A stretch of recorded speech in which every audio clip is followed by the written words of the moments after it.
Welcome everyone to the second session of today. My name is Panayiotis Nicolaides. I'm the research director of the EU Tax Observatory, and I will be moderating this this panel, which will focus on tax competition in member states of the EU, so mostly on new tax schemes that countries are introducing. And I have the pleasure to have with me today Paul Tang, who is a member of the European Parliament and chair of the subcommittee on tax matters.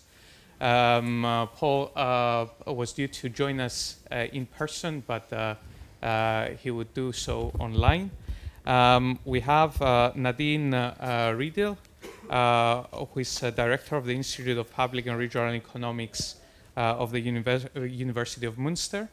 In Germany, Benjamin Angel, who is director for direct taxation, tax coordination, economic analysis at the DG Taxud of the European Commission, and last but not least, Sarah Godar, my colleague and researcher at the EU Tax Observatory.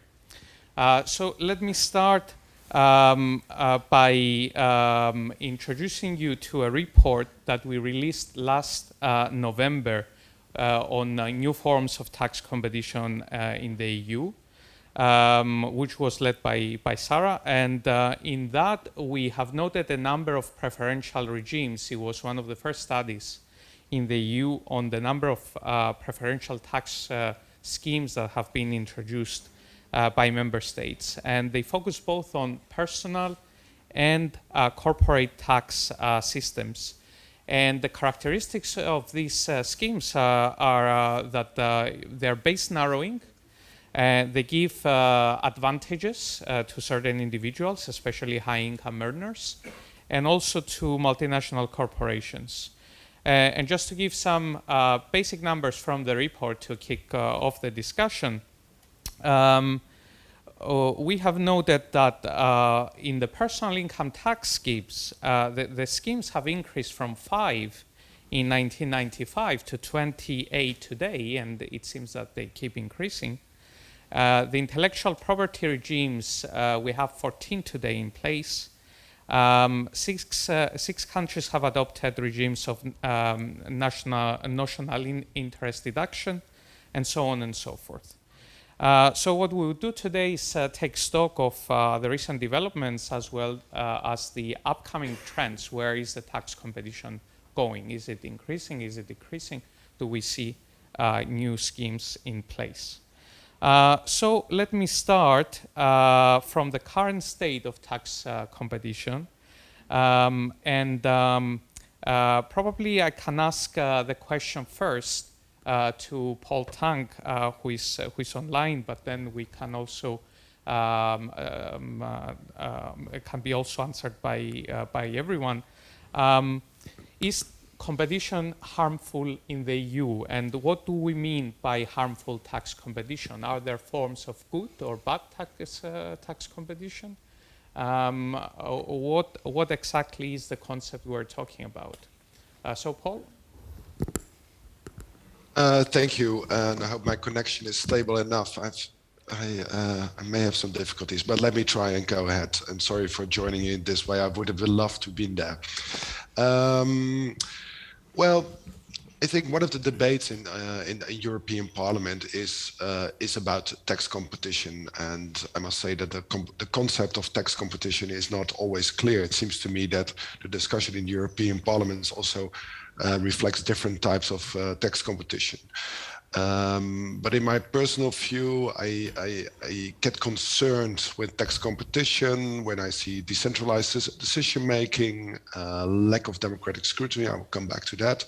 Whereas at the same time, negative spillovers may arise. And this can happen, of course, when it comes to corporate income, but also in personal income, especially when the distinction between corporate and personal income is blurred. And this concern is also shared by the European Parliament. For example, there's a plea from the European Parliament to revise the Code of Conduct Group to give it a broader mandate to make sure that this type of negative tax competition is under scrutiny. Coming back to democratic scrutiny, what I've seen over the years, that because it's done, the decision making is national and is done by experts, but also is very much influenced by lobby. There's a tendency for the lobby to come up with specialized schemes which are not to the detriment of the general taxpayer, because they are not necessarily large, but they may grow to be large. And since the negative effects are borne by other countries, they may pass. So this is the fact that it is national decision making without much democratic scrutiny at the European level may only help to make these schemes flourish. Let me switch to Nadine. From an academic perspective, is there harmful tax competition? Yeah, I guess the classic view, of course, is that tax competition is harmful, so that it relates to mobility of investment, firms, people across borders. And of course, if we compete for fixed cake, so think about high net worth individuals, there's the fixed number of high net worth individuals, and if we all compete for them locating in our jurisdiction, then what happens eventually is just that we lose our ability to tax these individuals. And so the classic perspective is negative and relates to mobility. I guess one aspect that I wanted to bring up that is has received less attention in academics and in policy discussions is that, of course, international trade also is one aspect why we may have detrimental tax competition.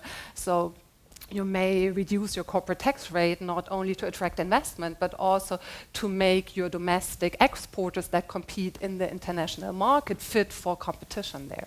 So I think, but this is also like one channel why competition may be bad, and eventually if everybody wants to make the exporter competitive, then we just have a race to the bottom and in the extreme to zero. I guess the classic perspective to say tax competition may to some extent be good is to say politicians may not always be that beneficial as we want them to be, and they may be empire builders, they may just maximize revenues, and that may not always be good. There may be overtaxation, and if we have some kind of competition, then this puts constraints on that type of behavior, and this would be like the classic argument why tax competition may actually not be such a bad thing. And I guess like one other aspect that I wanted to bring up that relates to the topic of the panel is preferential, some kind of preferential tax regimes that we say, okay, there's some activity that we tax at lower rates because it's more mobile than other activity, or for some reason we think it's more beneficial to our jurisdiction. And do we think about that as a bad thing or is it a good thing? And it's not so clear from a theoretical perspective. So there's a theory work actually by McKean out there who said it could actually be good to have these preferential tax regimes in place. So the cost is that we get tax competition in this mobile tax base, but we may preserve the ability to tax the immobile tax base through that.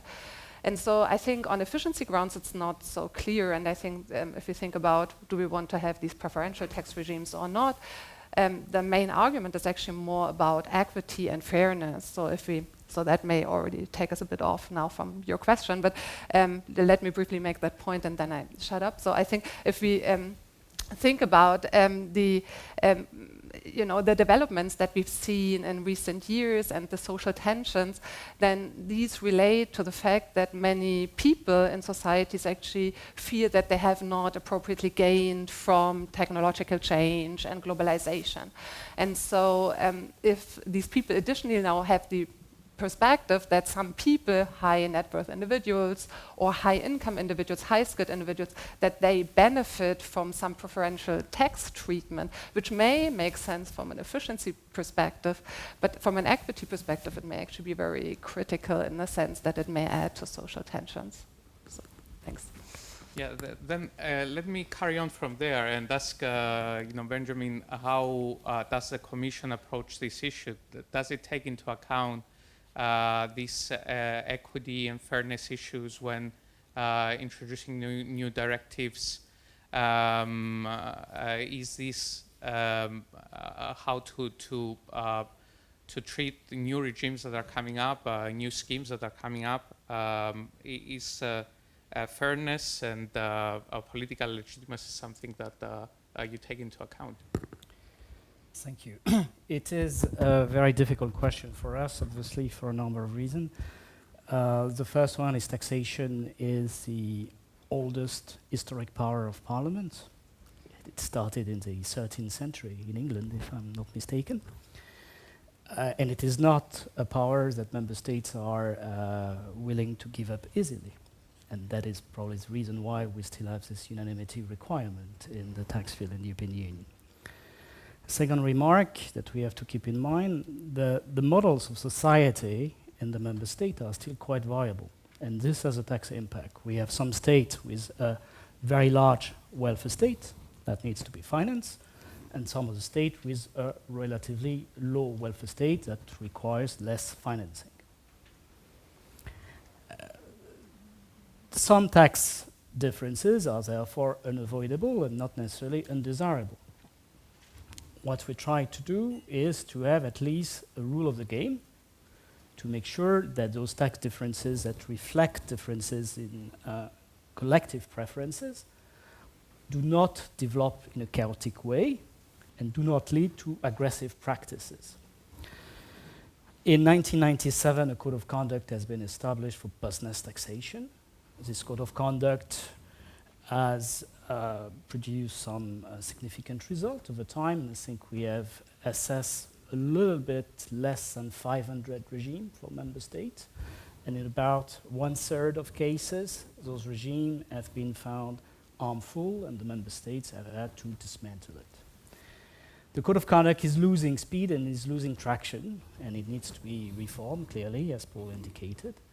De facto, 80% of the decision classifying a regime as harmful has been taken before 2008, 80%. I give you an idea of the loss of speed. The discussion on the reform of the code of conduct has progressed well last year, but has bumped into the opposition of one member state. So at this stage, we have an agreement of 26 member states and one missing to extend the code of conduct so as to be able to look not only at the preferential measures, but also at all measures of business taxation, which are likely to have a distortive impact, even if not structured in a preferential way. Because obviously with time, we have seen some regime producing some distortive effect, but without distinguishing between domestic players and other member states players. The code of conduct, as I said, covers only business taxation. It does not cover personal taxation. Personally, I think this is regrettable because, as previous speakers have mentioned, there would be certainly benefit in having some kind of common rules in the field of personal income tax.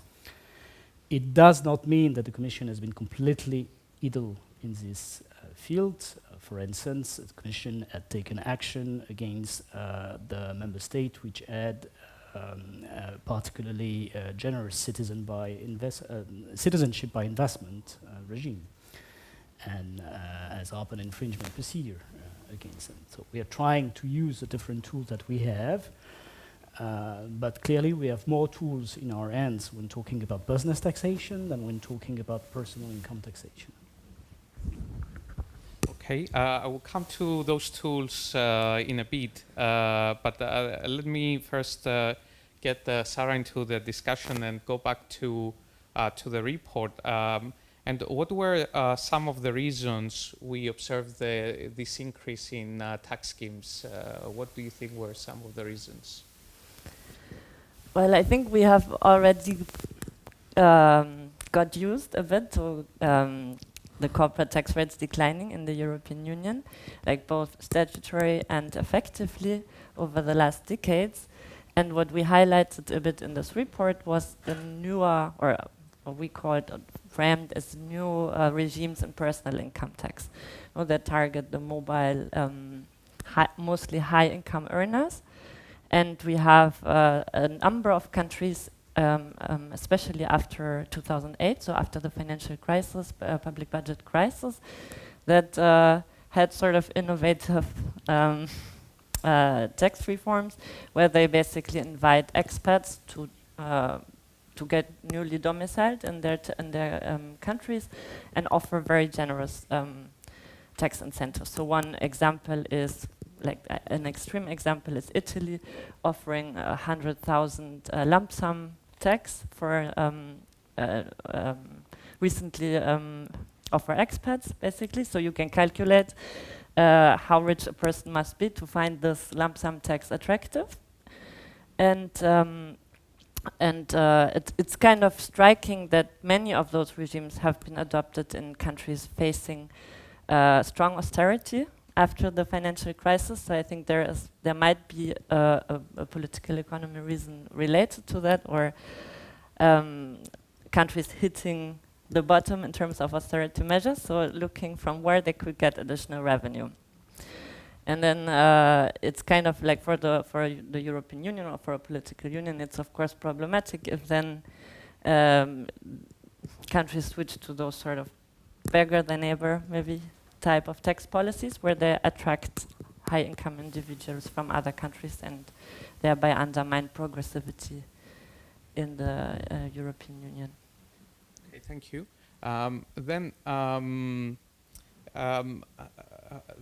That makes me think, given the crossroads we are now, we have maybe a period of turbulence in the European and worldwide economy, high inflation rates, probably a recession coming up, lots of dilemmas in the monetary and fiscal perspective of countries. I guess extrapolating what we have seen the past 10 years, we should also expect increased tax competition between member states, trying to maintain their welfare systems, but at the same time attracting more high-income earners or giving more incentives to corporations. So the question that I would like to ask, and it relates to what Benjamin said before, is the code of conduct and the tools that we have, especially in personal and corporate taxation. So let me go back to Paul Tang, asking what is the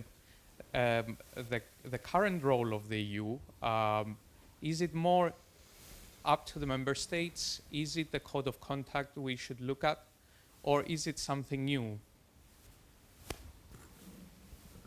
Well, of course, the Code of Conduct Group was intended to make sure that the most harmful tax practices were scrutinized and through peer pressure withdrawn. And I think the Code of Conduct Group has had that role in the past, as Benjamin illustrated. Of course, it was able to stop some of the individual proposals from individual member states, but it was not able to stop the trend, so to say, the race to the bottom.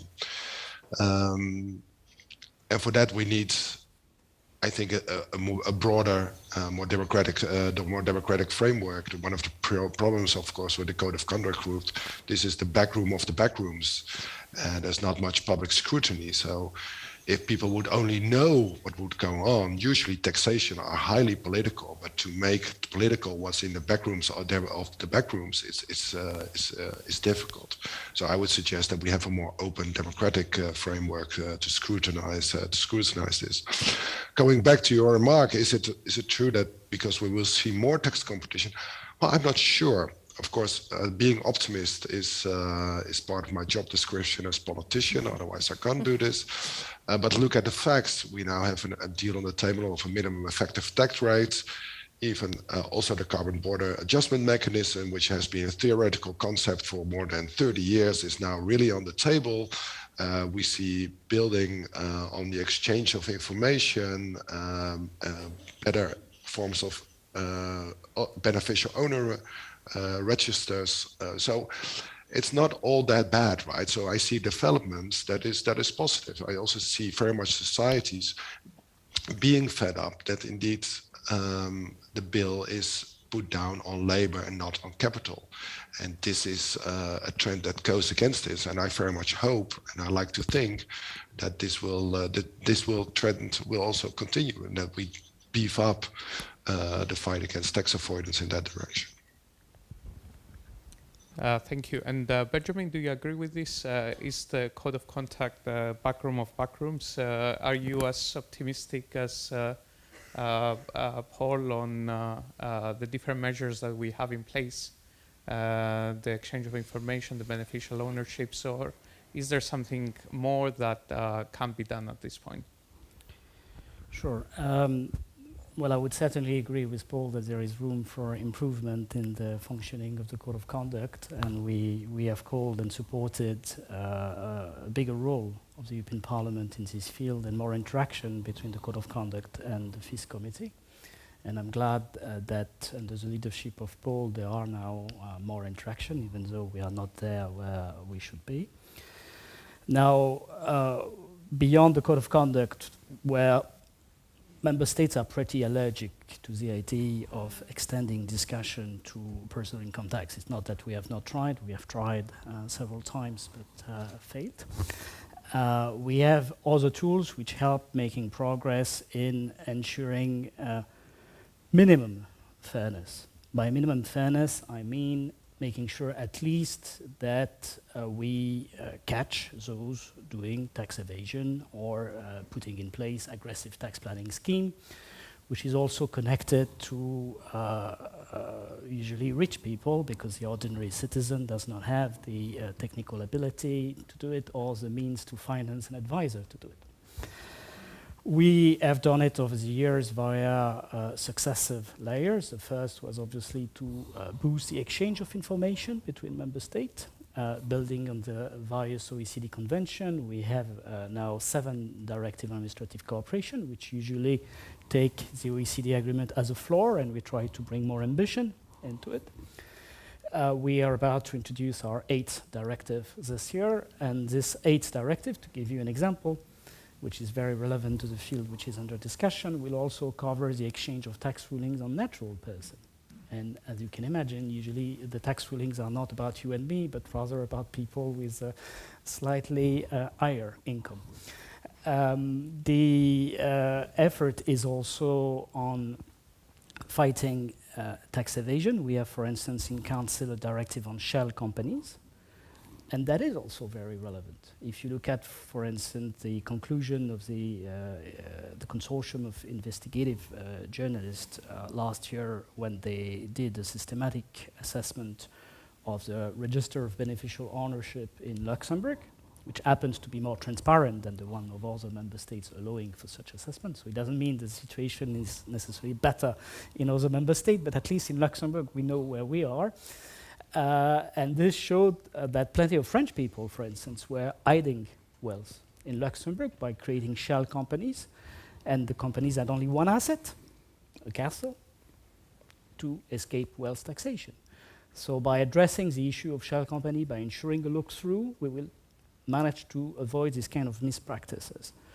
And going forward, the Commission has announced its intention to table a very important piece of legislation in the autumn to try to address the external dimension, and we are looking at addressing the role of enablers in particular. We have to keep in mind that behind each fancy structure in an exotic island allowing some rich person to escape taxation, there is a smart advisor, and we need to go after the smart guy if we want to make progress in this field. Thank you very much. Let me then shift the gear, since we're going a little bit forward in the future, and ask Nadine if you see new forms of tax competition coming up. So we have proposals to address current problems, enablers, for example, the shell companies. Would this be enough, or is there an increase in new forms of tax schemes, such as digital nomads or golden visas, or any other tax scheme out there? Yeah, potentially. So if you think about the personal income tax, so I think one aspect that now changed with the COVID crisis is that people might potentially become more mobile across borders. So I think we do not really know yet to what extent that will be the case, but there's certainly the option. So companies and individuals made, I guess, they made investments, and their experiences were quite positive with remote working schemes.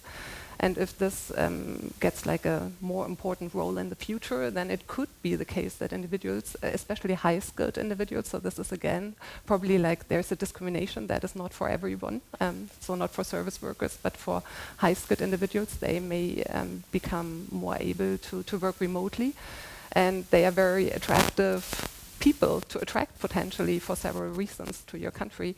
And if that should become more important, and I guess it's not yet clear to what extent that will be the case, because I actually come from a regional literature to some extent too, and we told people for years and years it's very important for productivity that people interact face to face. So face to face interaction is really important. That's why we see these big urbanization trends, or have seen over the last decades. And now we have received this new perspective with the COVID crisis, where actually we saw that these remote work schemes actually worked out to some extent. So there is also academic evidence suggesting to some extent that people were quite productive.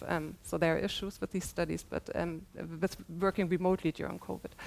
So if that is the case, then of course I would say governments have incentives to respond to that and might try to attract them. And then I guess it's an issue for efficiency reasons, for equity reasons, and I think then what Benjamin was talking about, then these issues should be think about these schemes, should we expand the mandate of the Code of Conduct group in that direction. I think then this becomes really important.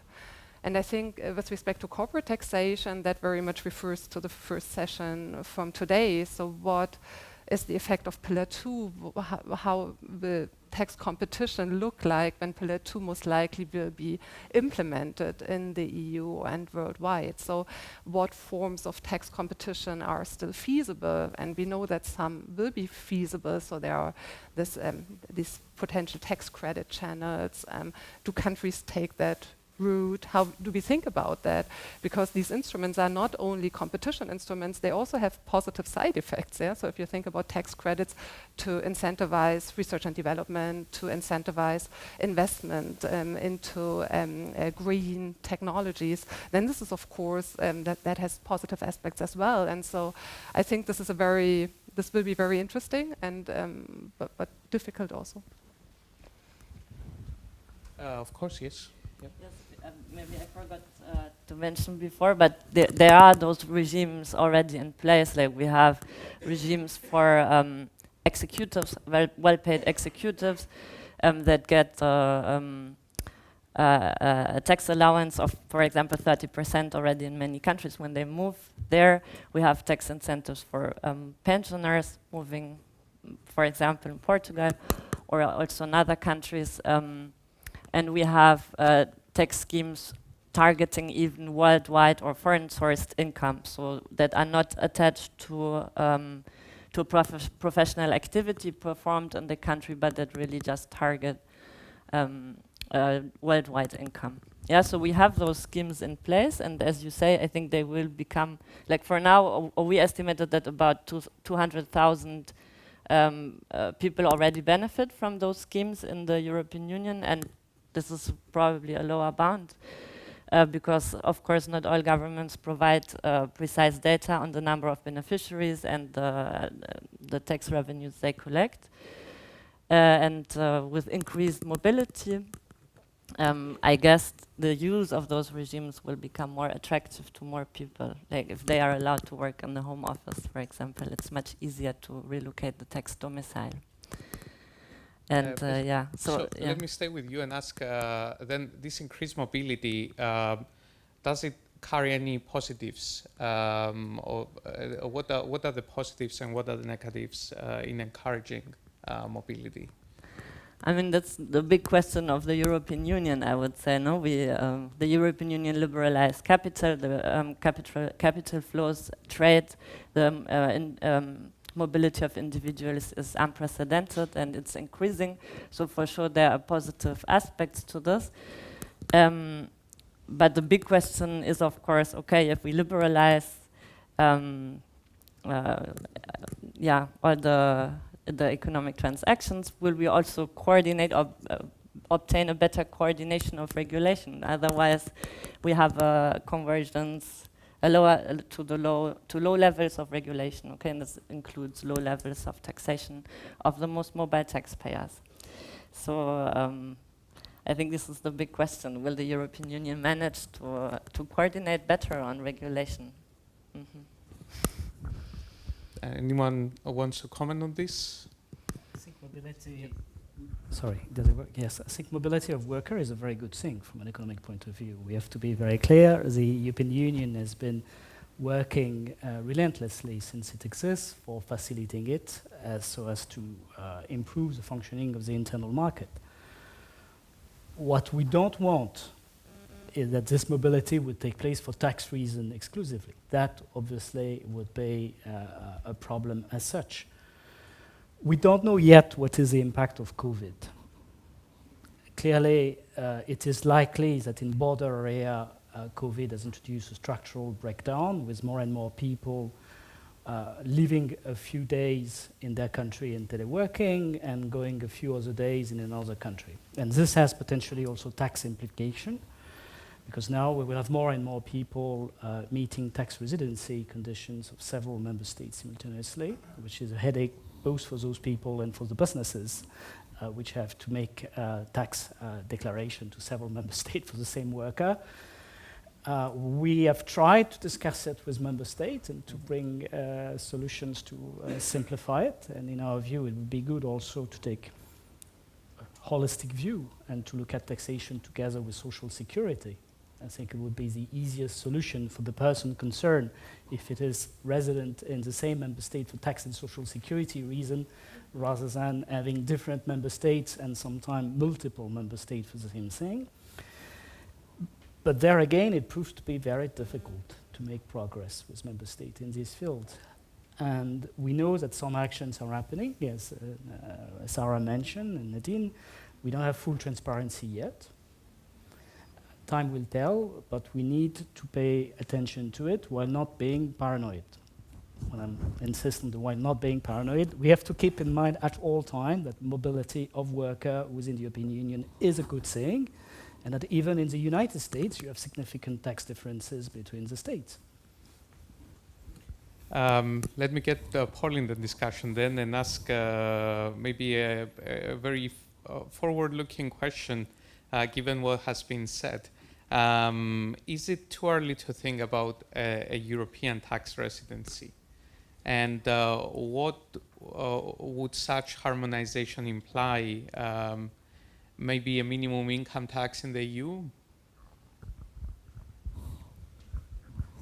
I very much like the mobility of workers since I'm virtually connected. I just enjoy being mobile in this way. I think Benjamin already said it's going to be a difficult discussion in the European Union to discuss a European concept of tax residency. I think it's one of the elements that we eventually need, at least some sort of common understanding. Will not be easy to achieve though, and to find common ground because it comes very close to personal income taxation, and personal income taxation is a taboo discussion at this point. Shouldn't stop us from trying to raise the issue again and again, because discussions change over time, right? This is the optimism that we should allow ourselves, but it won't be an easy discussion, I guess. And Nadine, the same question: would that be good or bad? Would it be difficult? Good question. So I think I can't comment on implementation because I'm not that close to the policy side of things. But I guess from an academic perspective, I would ask, what is the size of the problem? And I think, reading your report, my reading was that the size of the problem by now is still moderate in a sense, because we do not see like vast number of citizens moving across borders and changing countries. So I think people are to a large extent still immobile. But that may change, yeah? And if it changes, then of course there's more need for response. I think at the moment it's very much these schemes targeting foreigners. So the question is, do you go in an isolated way about these schemes, or do you really go for minimum tax, which is like the broad-based instrument? And I think there we do not yet have so much trouble. That would be my perspective on that. So that the scope of the problem is like not huge from my perspective at the moment. And but that said, let me just add that I think this perception, this equity fairness dimension appears important to me. So I think still, if societies have the perception that there are these high net worth, high income, high skilled individuals that reap all the benefits because they are so mobile, then it may be worth going after that still, just to not allow this perception to take roots. So Sarah, from an economic perspective, if I remember in the report, you noted with the calculations that could be made, which were not complete given the figures given by the different ministries of finance. If I remember, what you quoted was that the tax revenue lost equals more or less the budget of the Erasmus every year, the annual budget of the Erasmus. So from an economic perspective, do you agree with Nadine? Well, of course, if you compare it to the sums involved in corporate profit shifting or the estimates of corporate profit shifting, it seems rather moderate. The revenue losses seem moderate. Still, I would really like to highlight that especially those countries with the regimes which we thought would be the most aggressive don't provide numbers of beneficiaries, and we also don't know how much the beneficiaries earn. So we took the numbers partially from the press, partially from, some tax administrations provided data, but I think the most problematic regimes are not in this number, to be honest. Yeah. So, it seems maybe moderate. We think it's increasing. Countries are copying each other regimes. So I think there's a strong risk that more and more countries will adopt such regimes also to keep their executives from leaving, or I think there might be an increasing risk of maybe wanting to increase double taxation again, because we have seen for corporate tax that this has motivated or triggered a sudden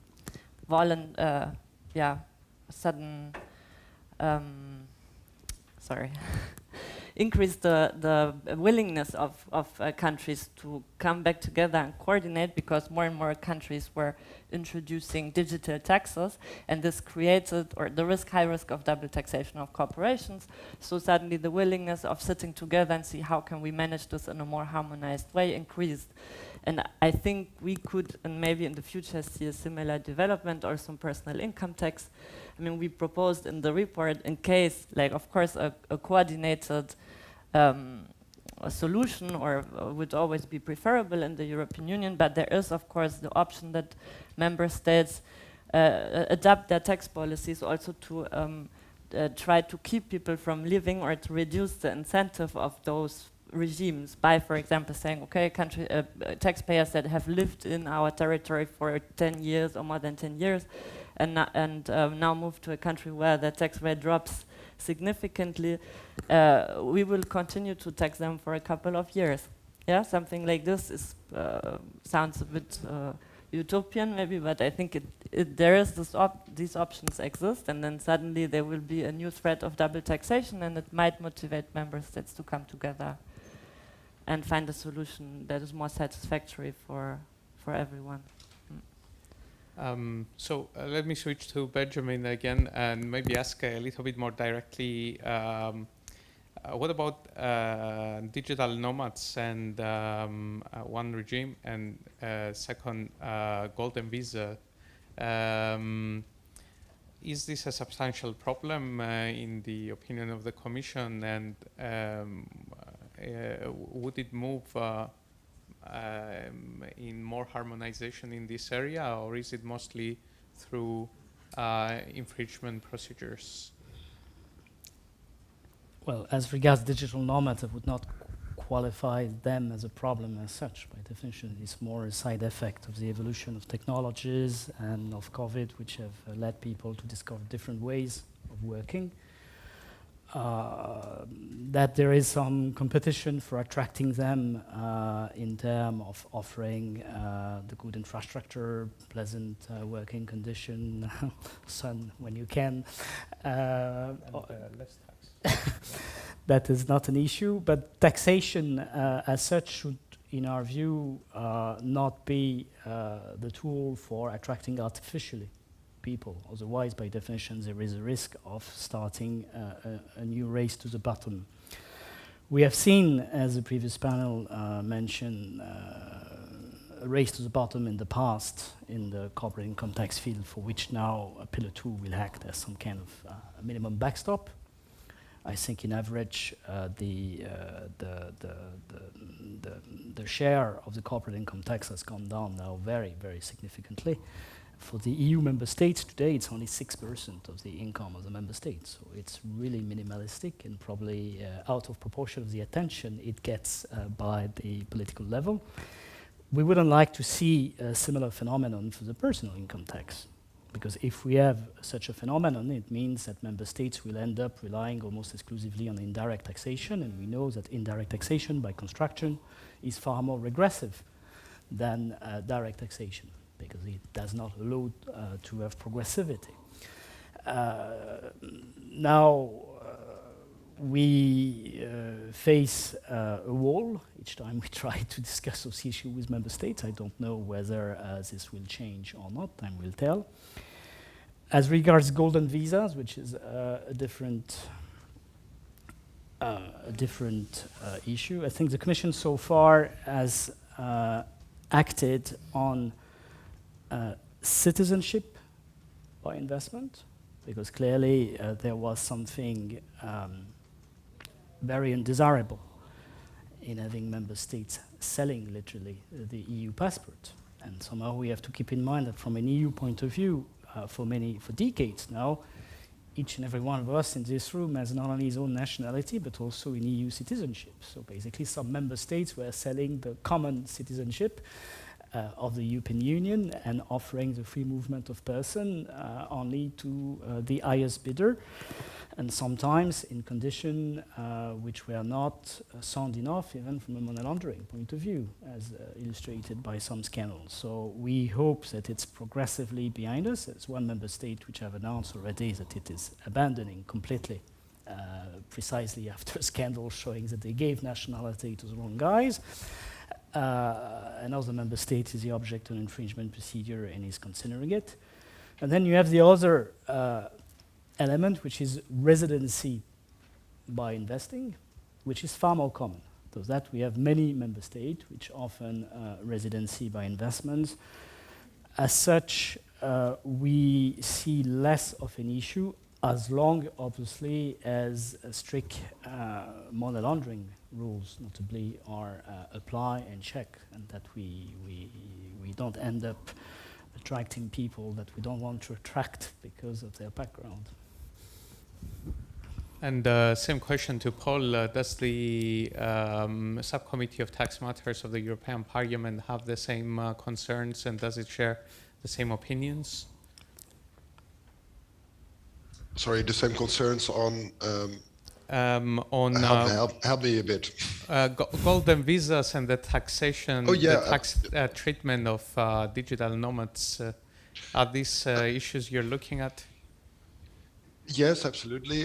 Golden visas, the Parliament has been very outspoken on, and it just also shows that member states change their schemes only when under the pressure of public revelations, and this is why transparency is so important. This is also residency through investment. I think it requires good transparency, making sure that this does not go to the persons. We do not want them to have residency, and that has been sort of 2 weeks. Okay, 2 weeks ago, we were talking to someone from ICIJ, and he made a point. Well, you know that Abramovich was buying Chelsea, right? So I think we have been very we let it happen up to a point. And I think that is changing now. This is what I see. So coming back to the optimism that I had, it's not that we have all in place, but rather we see some. We have discovered that the laissez-faire policy of last years, of the last decades, has had by effects we didn't want. We have chosen to ignore it, but we can no longer ignore it. So in that sense, I think that's and my experience in also that I wanted to be transparent. I think that's crucially important. That this is also the role that the FIS committee has, but the EU Tax Observatory, that we build institutions, making sure that the debate is in public, that the research is public, that the data become public. That's very important. And then we can say whether these schemes will work or not. Because coming back to the point that Nadine is making, it's not about efficiency, it's about equity. It's about fairness. And sometimes, most of the times, these schemes have been very much hidden, and the consequences have been hidden. But once they are out in the public and becoming political, we will find that the discussion will be such that these schemes are no longer socially acceptable. That's sort of my experience. So. Yes, the Parliament has been outspoken on that, but I think still we are, and we will remain to push this, but also very much pushing for this openness to make sure that the tax schemes that are out there are not just harmful to other countries, but are also socially acceptable. Okay, we have about 10 minutes before we end this session. So I would like to ask one last question before I open the floor, which is about solutions. What are some safe and bold solutions? Should we rely on sharing of information, pressure from different groups, revelations of information, or is there something else, an incentive that would make member states give up some of their autonomy so as to introduce more harmonization? What would a safe solution be, and what some more bold solutions be in the future? So Sarah, probably? Well, it's difficult. I'm not sure I have a safe solution, I must say. So, of course, we have persuasion, no? Trying to support the role of the Code of Conduct, asking it to expand its work to the personal income tax. We have the option of unilateral measures. And then maybe a more broader picture would be to relate a tax policy and fiscal policy or budget policy in the EU. Yeah, if we want to provide an incentive for member states to abandon part of their autonomy in taxation, maybe the EU should also offer something to them in terms of more fiscal redistribution or more common lending, or something to incentivize or to provide a framework where we can act more coordinated and not just as competitors to each other. So it goes hand in hand with a common budget, let's say. Yeah. So, but I think this, in the end, this is a reasonable. You have this relationship between taxation and public expenditure, and if you want if you expect more solidarity from member states in terms of taxation, then maybe you also have to offer something. I think that would be a bigger question that is maybe a bit out of our narrow tax field. But I think it's important. Benjamin? You ask a very difficult question. let me make several points. I think first we should try to make a better use of the existing tools, because too often in the European Union there is a certain tendency to consider each time we adopt a legislation, that's it, mission accomplished. Reality is a bit more complex. For instance, we have 7 directives on the exchange of tax information. We had a very interesting, though discomforting, report from the Court of Auditor last year showing that the use of the data by member state is very variable. So it's not sufficient to have the data available to the member state. We need the member states to have the tool and to work on it, to launch tax audit, to nail the person that misbehave and that do tax evasion. And in that respect, the performance of member states is very variable.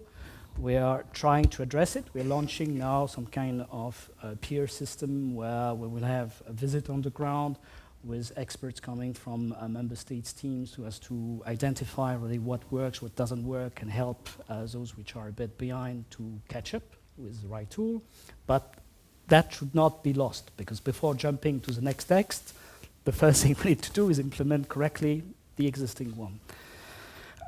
We need, obviously, to have more common principle for the personal income tax. Whether we'll get there, I must say, I have my doubt, but ideally we should. And as far as a more ambitious and broader reform is concerned, the difficulty somehow would be to conceive a reform which is a true positive-sum game. As long as taxation is perceived as a negative-sum game, as a zero-sum game, where my losses are the gain of my neighbor or vice versa, the likelihood that we get unanimity on such a reform is close to zero. So we need to design a reform, and I'm talking here with corporate income tax or beyond, which is really positive for everyone, the reform that grows the tax cake instead of just redistributing the existing tax cake. And that is obviously easier to say than to design.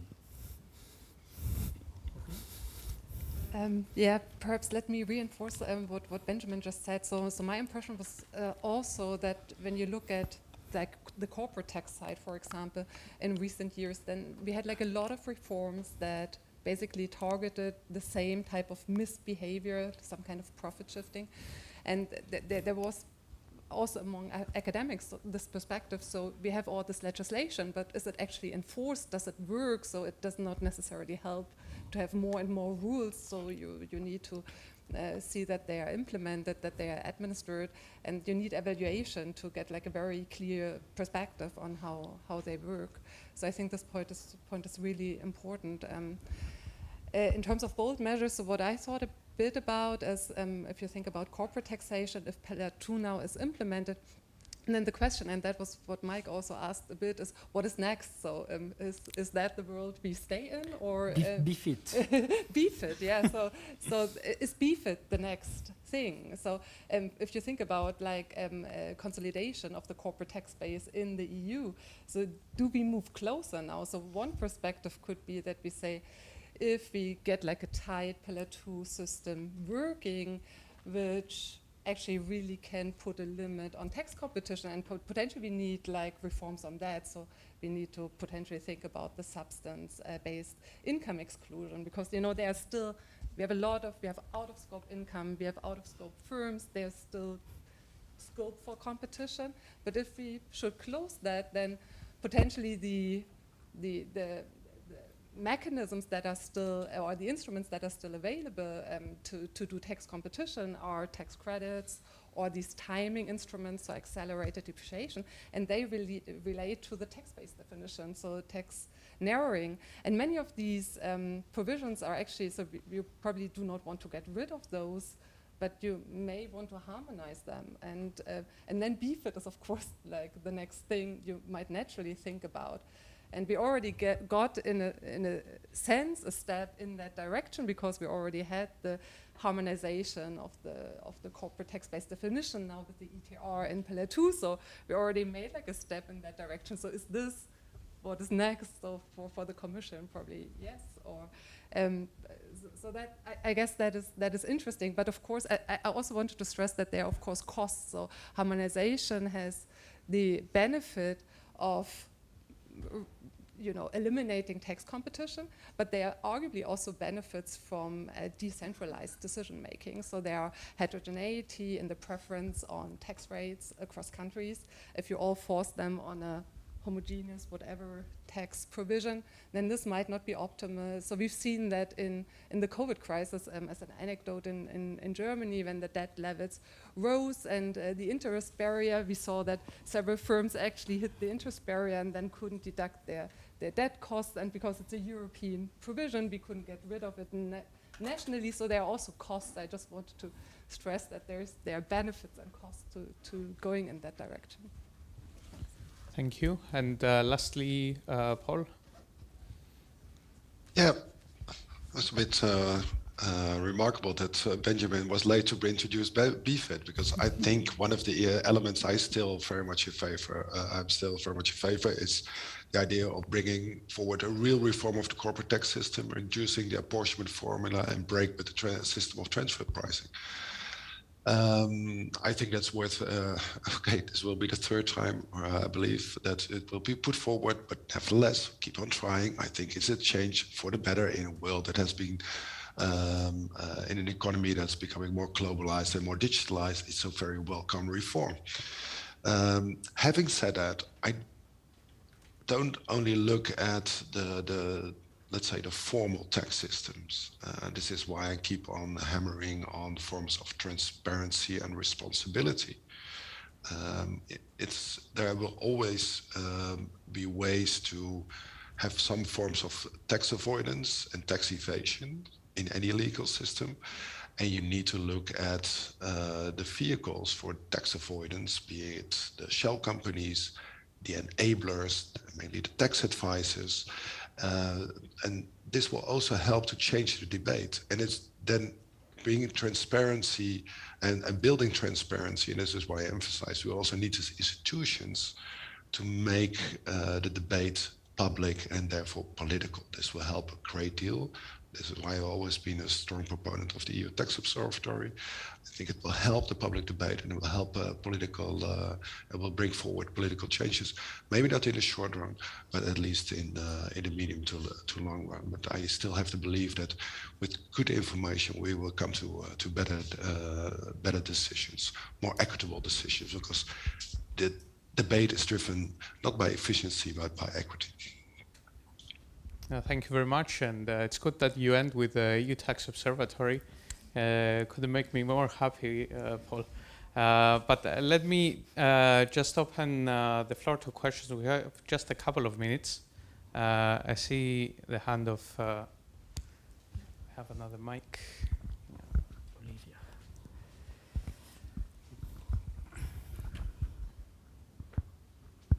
Yeah, thank you. Thank you so much to the panelists for a great panel.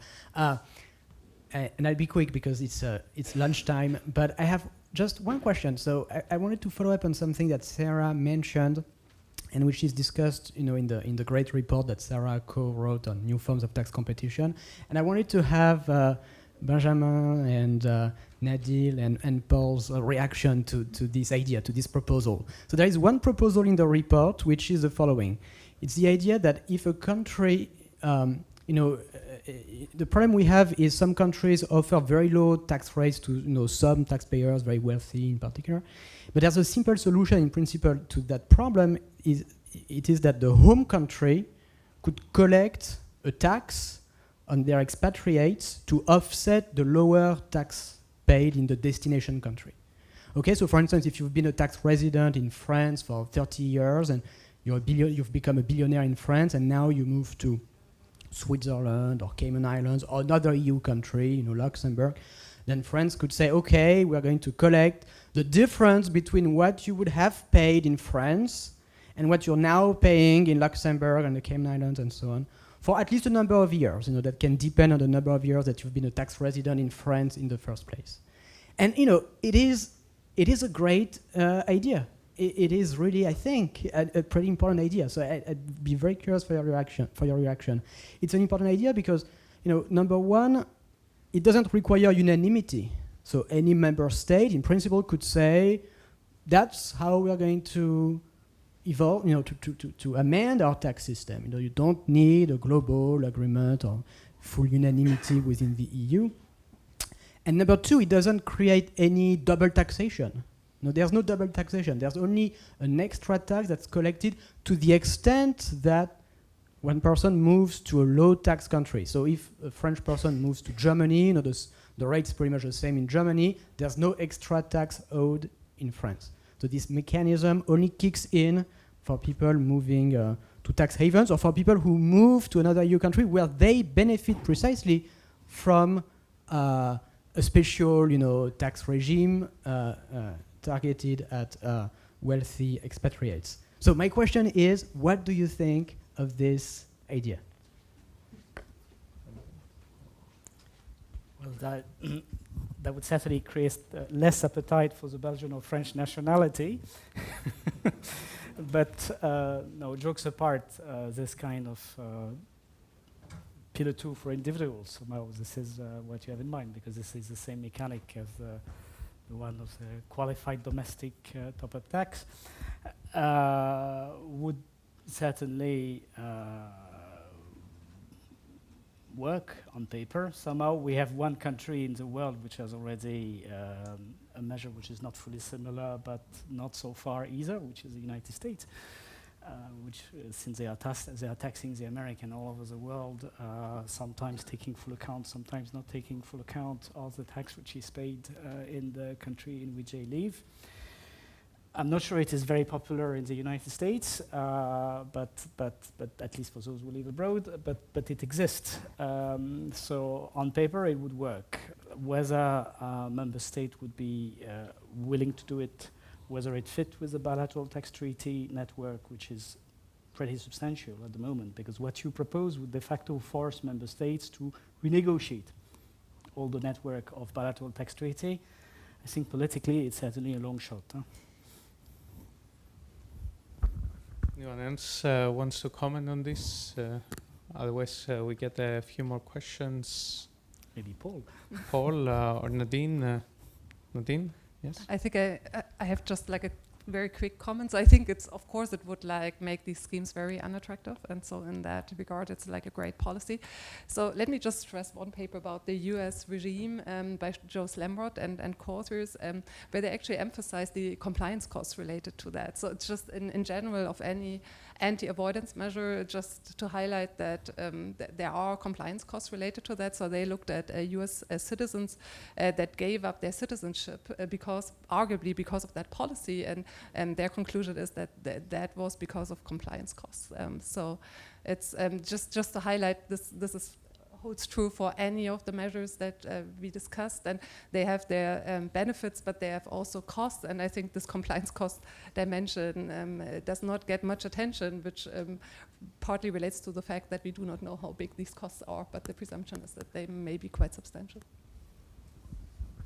Okay, and Paul? Yeah. Yeah. Well, just a quick reaction. I think the idea is perfectly logical. Kind of exit tax, not just for corporates but also for persons, can also be highly relevant. If I see how generous the Portuguese pension scheme is, the scheme for pensioner is, and coming from a country which large pension funds, I see there's a potential also for this measure to be introduced. Okay, I think we're 10 past and it's time to go for lunch. There will be lots of room for discussion during the lunch now. We continue, I think, at 2 o'clock with the next panel, which will be on a global asset registry. So even more forward looking than this panel. Thank you very much and enjoy the lunch. Let me thank also the speakers.